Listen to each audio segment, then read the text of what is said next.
으로 9월 2일 수요 예배를 하나님께 올려드리겠습니다.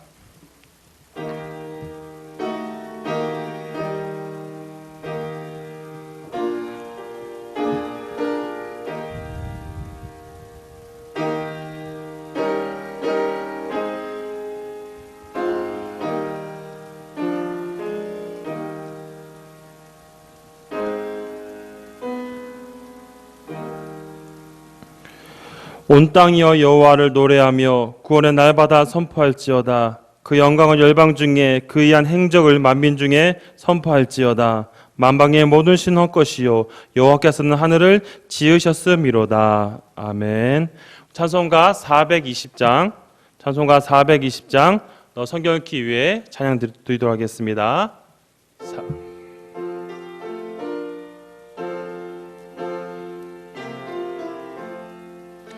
너 성결케 위해 늘 기도하며 너 주 안에 있어 늘 성경 보고 온 형제들 함께 늘 사귀면서 일하기 전마다 너 기도하라. 너 성결케 위해 내 머리 숙여 저 은밀히 계신 내 주께 빌라. 주 사귀어 살면 주 닮으리는 널 보는 이마다 주 생각하리. 너 성결케 위해 주 따라가고 일 다급하여도 당황치 말고 참 즐거울 때나 또 슬플 때나 너 주님만 믿고 늘 따라가라. 너 성결케 위해 늘 기도하며 내 소원을 주께 다 맡기어라. 너 성령을 받아 주 섬겨 살면 저 천국에 가서 더 잘 섬기리. 기도하겠습니다. 사랑이 많으신 하나님 아버지, 저희들이 이렇게 어려운 상황이 있지만 하나님을 예비하기 위해서 나왔습니다. 주여, 오늘도 우리가 예배드릴 이 상황 속에서 다시 한번 하나님의 은혜를 경험하며 살아갈 수 있도록 주께서 역사하여 주시옵소서. 하나님, 코로나로 인해서 다시 한번 비대면 예배가 드려지고 부득이하게 저희가 영상 예배를 드릴 수밖에 없는 상황이지만 주여, 예배를 드리는 모든 성도들의 마음속에 다시 한번 예배를 사모하는 마음을 주시옵소서. 그래야 약한 마귀가 우리 성도들의 마음을 침범하지 아니하도록 주께서 역사하여 주시옵소서. 하루속히 코로나가 종식되어 비대면 예배가 해제되고 정상적 예배가 회복되어서 하나님을 예배하는데 어떤 부족함이 없도록 주께서 역사하여 주시옵소서. 오늘도 목사님을 통해 귀한 말씀을 듣습니다. 그 말씀이 우리의 생각을 바꾸는 은혜의 말씀이 되게 하여 주시옵소서. 모든 것 주님께 맡깁니다. 사랑이 많으신 예수님의 이름으로 기도합니다.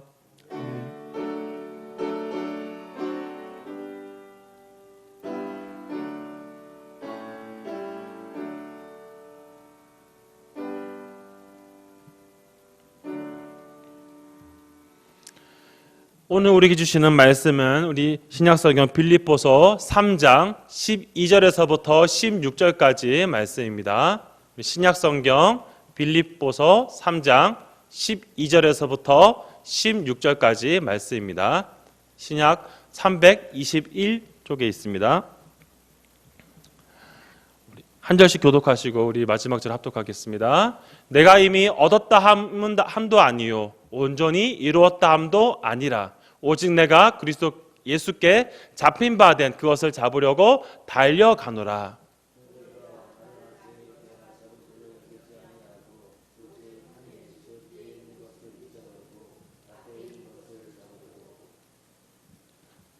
표대를 향하여 그리스도 예수 안에서 하나님이 위에서 부르신 부름의 상을 위하여 달려가노라.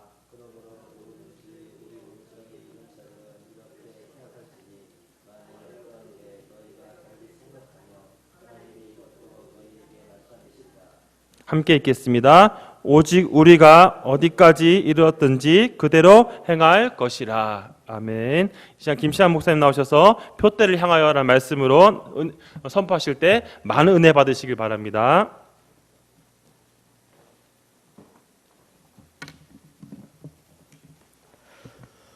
오늘날 한국교회 안에 이단이나 거짓된 가르침을 받아 잘못된 곳으로 나아가는 성도들이 많이 있습니다.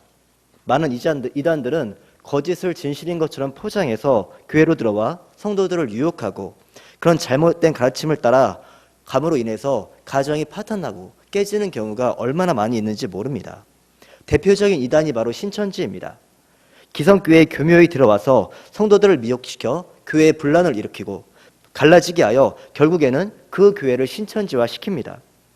이것으로 인해서 한국교회가 매우 큰 어려움과 고난을 지금도 당하고 있는 실정입니다. 그런데 이런 현상은 오늘날에만 국한되어 일어나는 일이 아닙니다. 과거 2000년 전에 사도 바울이 사역하고 있을 때도 마찬가지였습니다.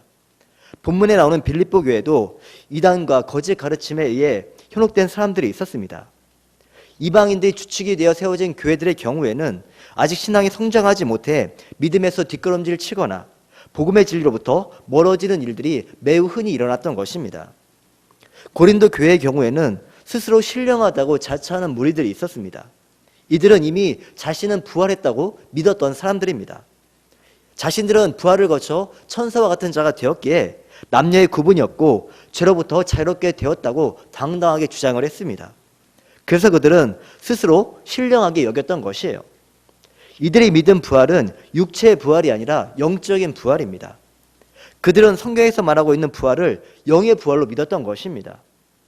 예수님을 믿게 되면 먼저 중생의 변화가 일어나고 그 다음에 마음의 변화가 일어나게 됩니다. 사실 중생의 핵심은 마음의 변화에 있습니다.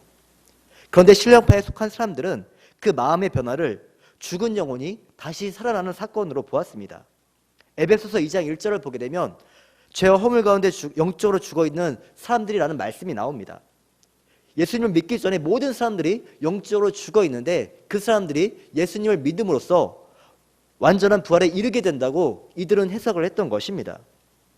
이런 논리에 따르면 자신들은 이미 예수님을 믿고 있고 그렇다면 이미 영적으로 부활을 했기 때문에 남녀의 구분이 없고 천사와 같은 존재가 되었다는 결론에 이를 수밖에 없습니다. 그래서 고린도 교회 여성도들은 예배를 참석할 때 머리에 써야 되는 그 수건을 쓰지 않고 예배에 참석을 했습니다. 당시 여성도들이 머리에 수건을 쓰는 것은 공적 예배에 참석하는 복장 가운데 하나입니다. 그런데 그 수건을 벗는다는 것은 남녀의 구분이 없는 위치에 올라갔기 때문에 더 이상 여자를 상징하는 수건을 쓸 필요가 없다고 스스로 여겼던 것입니다. 이런 부활에 대한 잘못된 이해는 고린도 교회 안에 여러 가지 문제를 불러왔습니다. 고린도 전서에 보게 되면 고린도 교회가 겪었던 문제들 가운데 성적인 방종과 파당을 짓는 일과 은사의 남용 등의 문제 등은 전부 다 부활신앙에 대한 오해에서부터 비롯된 것들입니다. 본문이 나오는 빌립보 교회 역시 부활에 대한 오해가 있었던 것이 분명합니다.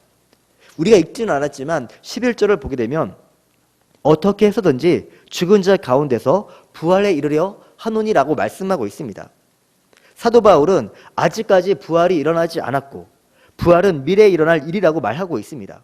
그리고 이어서 12절에 내가 이미 얻었다 함도 아니요 온전히 이루었다 함도 아니라고 말씀합니다. 결국 오늘 본문엔 12절부터 16절에서 사도 바울이 하고 싶었던 것은 부활신앙과 연관이 있습니다. 빌립보 교회 성도들이 부활신앙에 대한 오해를 가지고 있고 그것으로 인하여서 여러 가지 문제가 발생하자 그것을 교정할 목적으로 본문의 내용을 기록했던 것입니다. 빌립보 교회 성도들 역시 몸의 부활을 믿지 않고 영적인 부활을 믿었습니다. 부활에 관한 성경적인 가르침은 몸의 부활입니다. 몸의 부활을 다른 말로 하면 완전한 성화라 할 수 있습니다. 왜냐하면 완전한 성화는 육체의 부활 뒤에 따라오기 때문입니다. 현재 우리가 가지고 있는 몸은 완전하게 소멸되고 하나님의 나라에 적합한 몸으로 새로운 몸을 입어야 됩니다. 우리가 가지고 있는 이 몸을 가지고는 절대로 하나님의 나라에 들어가지 못합니다. 하나님의 나라에 들어가기 위해서는 훨씬 더 나은 몸이 필요합니다. 물 속에 살고 있는 물고기는 물 안에서 살기에 적합한 몸을 가지고 있습니다. 공중을 나는 새는 날개에 적합한 몸을 가지고 있고, 마찬가지로 이 땅을 살고 있는 사람에게는 이 땅을 살아가는데 딱 맞는 몸을 가지고 있습니다. 하지만 장차 이 땅 가운데 임하게 될 하나님의 나라는 성령의 나라입니다. 그 나라에 들어가려면 우리 몸이 하나님의 나라에 어울리는 모습으로, 어울리는 몸으로 변화되어야 되는데, 그 변화를 가져오는 것이 바로 육체의 부활입니다. 그런 점에서 성도의 죽음은 생의 끝이 아니라 하나님의 나라에 들어가기 위한 한 과정이라는 것을 알 수 있습니다. 영원한 이별이나 종결이 아닌 하나님 나라에 들어가는 구원의 단계인 것입니다. 어쨌든 이렇게 사람이 죽은 후에 주님께서 재림하실 때 몸이 부활을 하게 되고, 하나님의 나라에 들어가면 더 이상 죄의 유혹을 받지 않는 완전한 성화, 완전히 거룩한 상태에 이르게 되는 것이 부활에 관한 성경의 가르침입니다. 성경에서 가르치는 부활의 핵심은 영의 부활도 아니고 정신의 부활도 아닌 몸의 부활입니다. 지금 우리가 가지고 있는 몸을 죽고 새로운 육체를 가진 몸으로 부활을 해야 합니다. 그런데 문제는 빌립보 교인들은 이런 몸의 부활을 믿지 않고 영의 부활을 믿은 나머지 예수를 믿은 자신들은 이미 완전한 성화에 도달했다고 생각을 했던 것이 문제였던 것입니다. 그래서 사도 바울은 본문 말씀을 통해 누구도 완전한 부활에 이르지 못했고, 이 땅에 사는 동안 죄에서 자유롭다고 할 만큼 완전한 상태에 도달하는 것은 불가능하기 때문에 이 땅에 살아있는 동안 성화의 진보를 이루어야 한다는 사실을 본문을 통해 가르치고 있습니다. 신자가 완전한 성화에 도달했다거나 나는 죄를 짓지 않은 상태, 신앙의 영지에 이르렀다고 말하면 거기서부터 초래되는 문제는 매우 심각합니다. 그 가운데 가장 큰 문제는 회개를 부정하거나 죄를 회피한다는 데 있습니다. 이것의 좋은 예가 바로 구원파 이단입니다.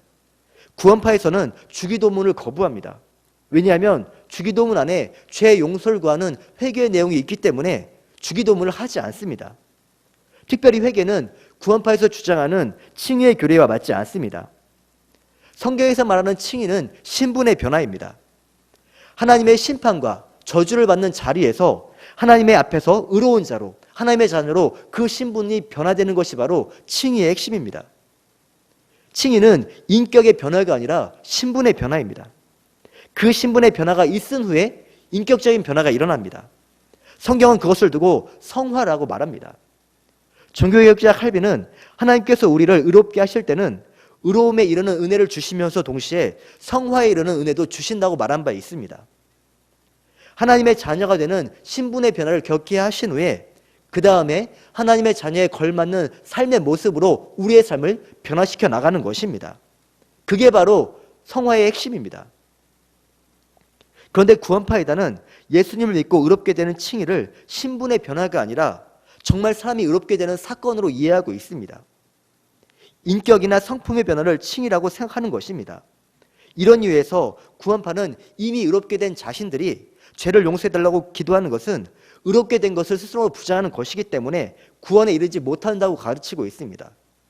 그래서 구원파이다는 회개를 끔찍히도 싫어하고 주기도문도 하지 않습니다.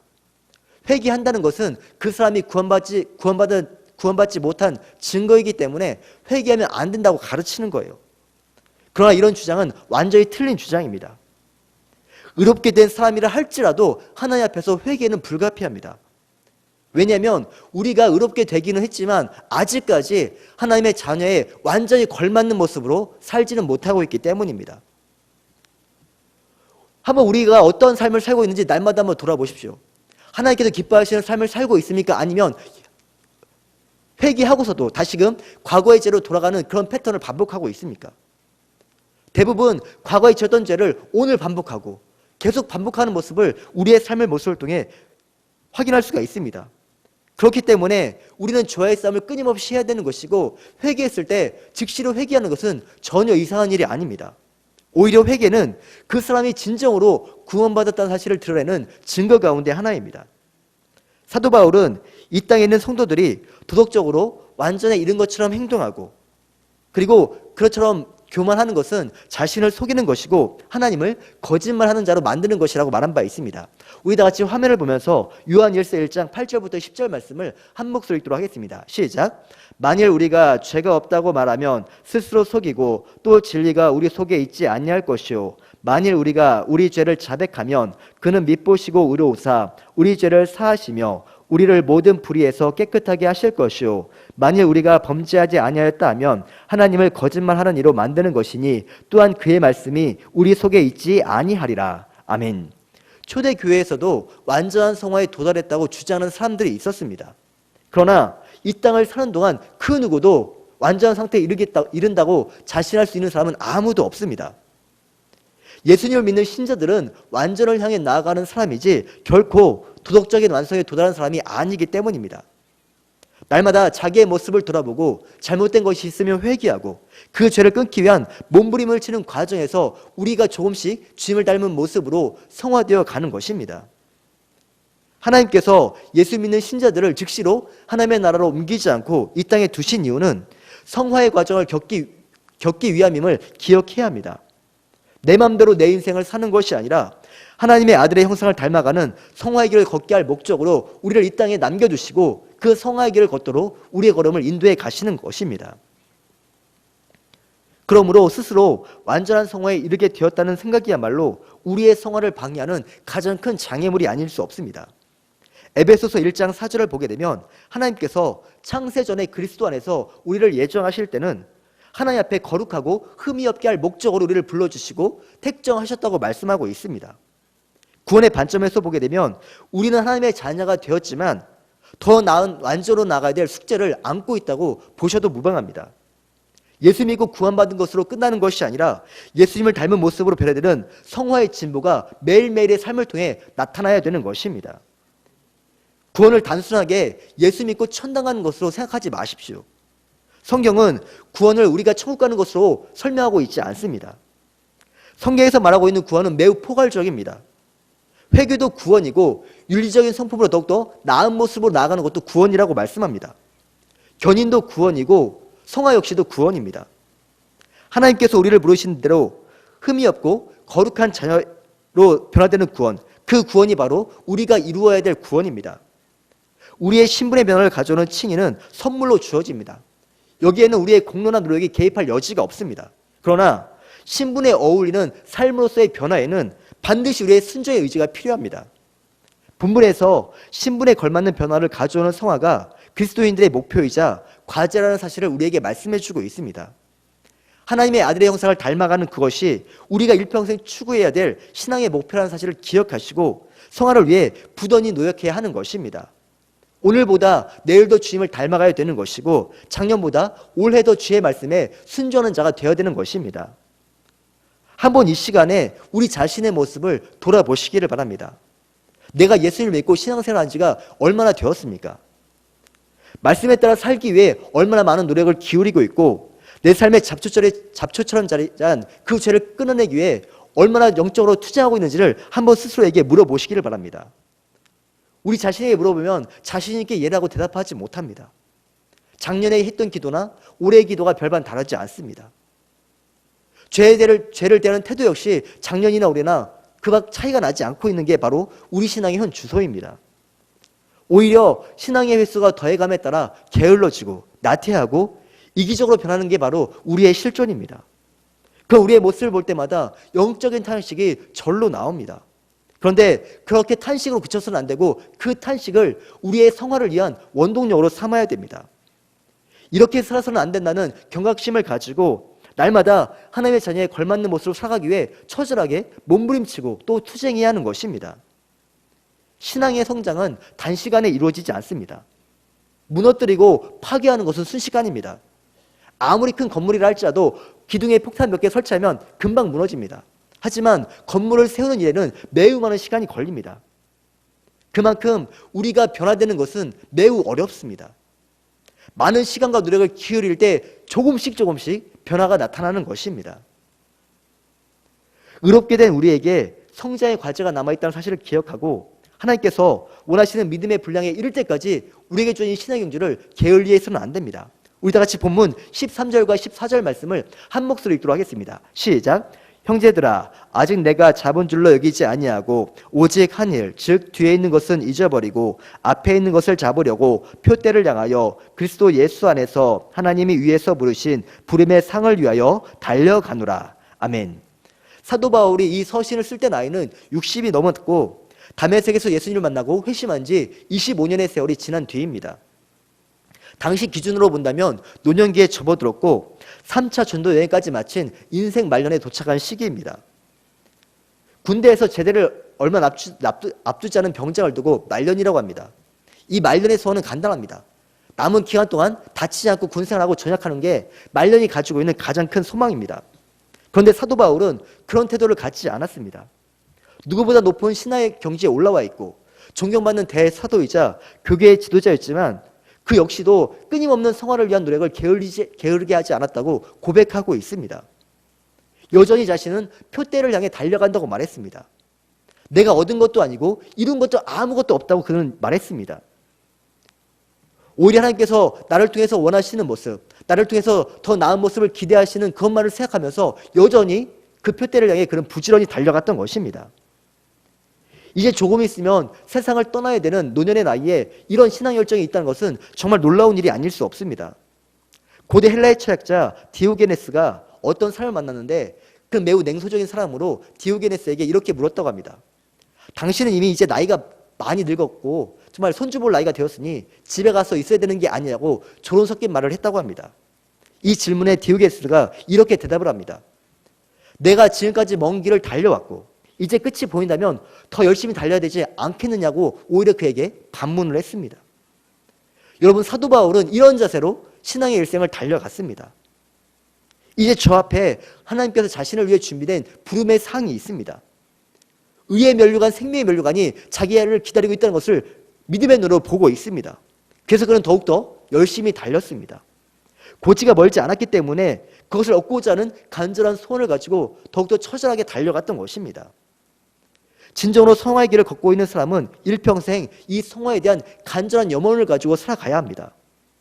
지금 내 마음속에 내 인생을 이끌어가고 있는 원동력이 무엇인지를 한번 생각해 보십시오. 나는 지금 무엇을 위해 살아가고 있습니까? 나는 내 인생을 통해서 무엇을 이루기를 원하고 있는지 한번 스스로에게 물어보십시오. 명예입니까? 돈입니까? 아니면 개인의 행복입니까? 우리가 이 땅에 얻을 수 있는 것들, 우리 눈에 보이는 것은 잠시 있으면 사라질 것들에 불과합니다. 그런 것들은 하나님 앞에 가져갈 수도 없고 가져간다고 한들 천국에서는 아무 의미가 없습니다. 이 땅에 있는 것들은 우리 인생의 목적이 아니라 수단에 불과합니다. 이 땅을 살아갈 때 잠시 유용하게 사용되는 수단이지 결코 목적이 될 수는 없습니다.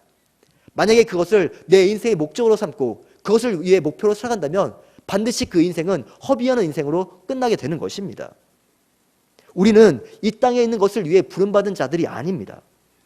하나님의 아들의 형상을 닮아가기 위해 하나님께서 우리를 부르시고 성화의 길로 가게 한다는 사실을 믿으시고 그 성화를 위해 일평생 몸부림치며 나아가시기를 주님의 이름으로 축원합니다. 바울에게도 이런 마음가짐이 없었다면 인생 말년에 주에 있는 사람에게 약점을 드러내고 비난과 손가락질을 받았을지도 모릅니다. 하지만 사도 바울에게는 그런 결격사항이 없었습니다. 하나님 앞에 바르게 서고자 하는 그 간절한 소원이 그의 신앙의 탈선을 막았던 것입니다. 우리 본문 13절과 14절 말씀을 한 번 더 읽도록 하겠습니다. 시작. 형제들아, 나는 아직 내가 잡은 줄로 여기지 아니하고 오직 한 일, 즉 뒤에 있는 것은 잊어버리고 앞에 있는 것을 잡으려고 표대를 향하여 그리스도 예수 안에서 하나님이 위에서 부르신 부름의 상을 위하여 달려가노라. 아멘. 이게 바로 사도 바울로 하여금 일평생 성화의 길을 가게 했던 원동력이었습니다. 세계에서 가장 뛰어난 피겨스케이터로 알려진 김연아 선수를 잘 아실 것입니다. 이 김연아 선수가 세계 최고의 피겨스케이터가 될 수 있었던 것은 그녀가 탁월한 재능을 가지고 있어서가 아니었습니다. 재능 이전에 부단한 노력과 훈련이 있었습니다. 김연아 선수가 피겨스케이트를 시작한 후에 올림픽에서 금메달을 목표로 할 때까지 하루에 14시간에서 16시간 이상 운동을 쉬지 않고 계속했다는 그런 기사를 제가 본 적이 있습니다.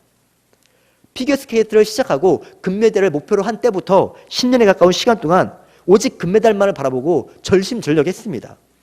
하고 싶었던 것 다 포기했습니다.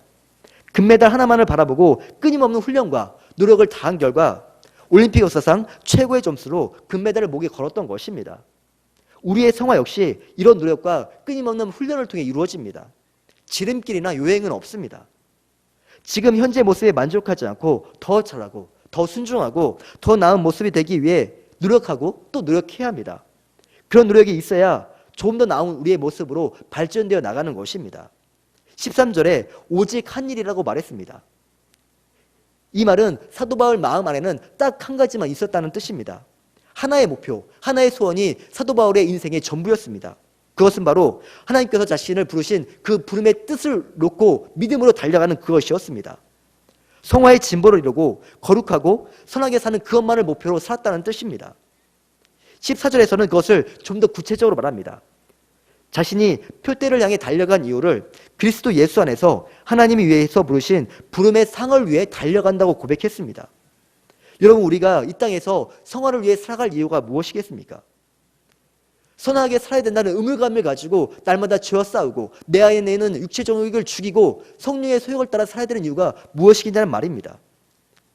시편 기자가 탄식했던 것처럼 악인은 이 땅에서 잘되고 승승장구합니다.